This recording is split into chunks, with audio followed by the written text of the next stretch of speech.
I was shopping online for a leaf blower, and among those I saw this one dramatically cheaper than the rest of them, so I ordered that one. And a few days later, this little box showed up on my driveway. I ordered a leaf blower, or at least I thought I did. To their credit, this doesn't actually claim to be a leaf blower. It was just listed between the leaf blowers. But for the price, I decided it wasn't worth returning, so let's see what I got here. Tiny.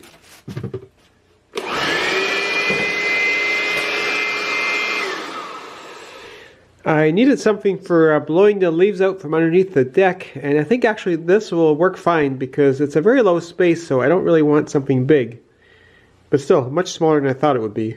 Let's see how hard this blows. I've got my airspeed meter at 1.1 meters away.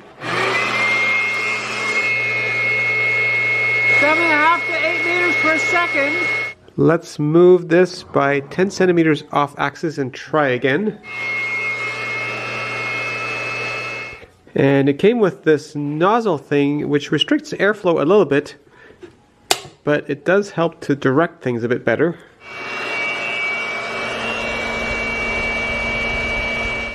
And repeat off axis. So if I'm on axis, this nozzle increases the airflow here by about 2 to 2.5 meters per second. That's pretty good. And if I'm 10 centimeters off axes, it's still the same. So that's overall a win for this thing. But there's this little screen in here, which is if you're using this thing as a vacuum cleaner, it comes with this bag, which is really kind of a joke because this bag has no filtration capability whatsoever. It just catches the chips, so I'm never going to suck stuff through here, especially because this would get plugged up anyway, so I'll cut that out and see if that makes a difference.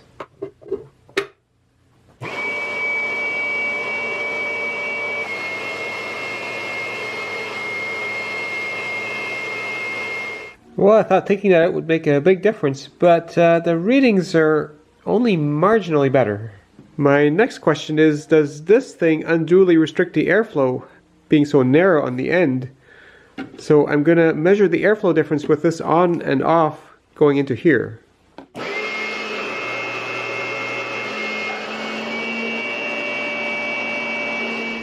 Well, the way this thing blows, it would be strong enough for a single machine dust collector. It says it consumes 400 watts, and it is pretty close to that by my measurements. But by comparison, this dust collector here, which supposedly is 1 horsepower, only draws about 530 watts. So that's only marginally more than this thing, and the other thing does a much better job. It can collect more dust and is quieter. And I only paid $150 for that way back. I think I can get it now for maybe $250, and considering that some leaf blowers will cost as much, buying a dust collector is a much better approach than trying to adapt a leaf blower to it, especially because these things are so loud, and the motors, these brush motors on here, they're just not designed to last.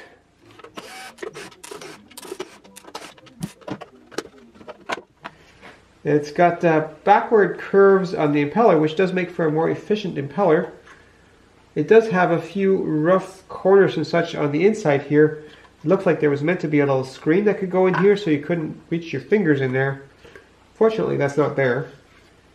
But overall, not too bad a design, although I just noticed there's some holes in here, so the motor is cooled by sucking air through here, through this, and blowing it out here. Which means if I restrict the airflow through here, that creates back pressure, which means less suction through the motor.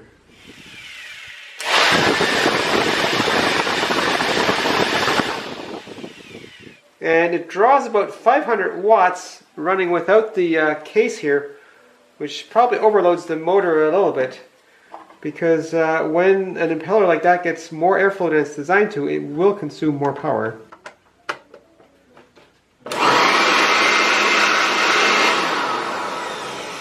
And there is in fact quite a bit of vacuum holding this shut when I'm running this. It's hard to pull the top off of it.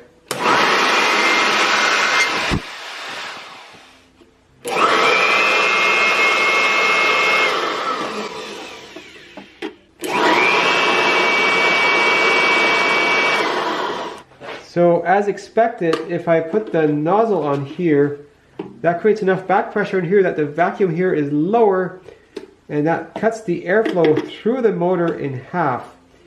Hopefully still enough airflow to keep it cool though. This thing also claims to output air at about 195 kilometers per hour, 121 miles per hour. But let's set this thing to kilometers per hour. And if I put that here,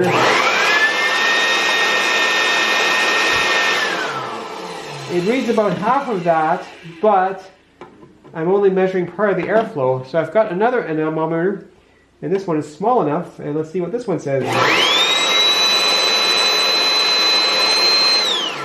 It just says overflow.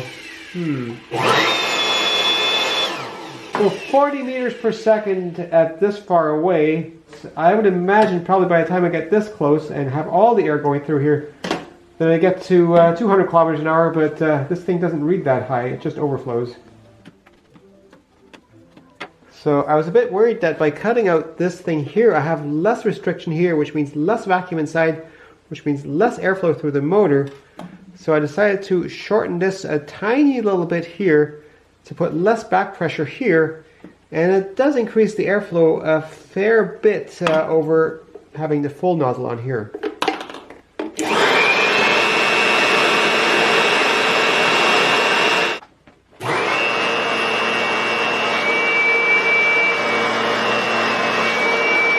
And without that thing on there, the airflow this far away is actually slightly better.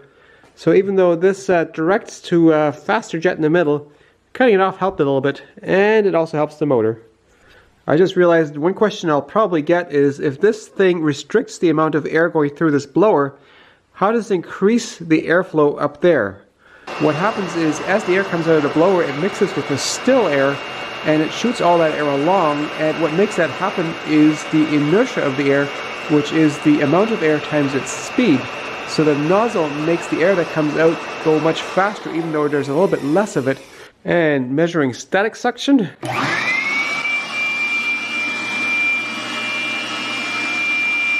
that's 36 centimeters or 14 inches, not as much as a shop vac. I don't think it's suitable for clearing a whole lawn, but for getting the leaves out from under the deck, I think it's adequate. And for the price I paid for it, I think the ad revenue from this video will cover it.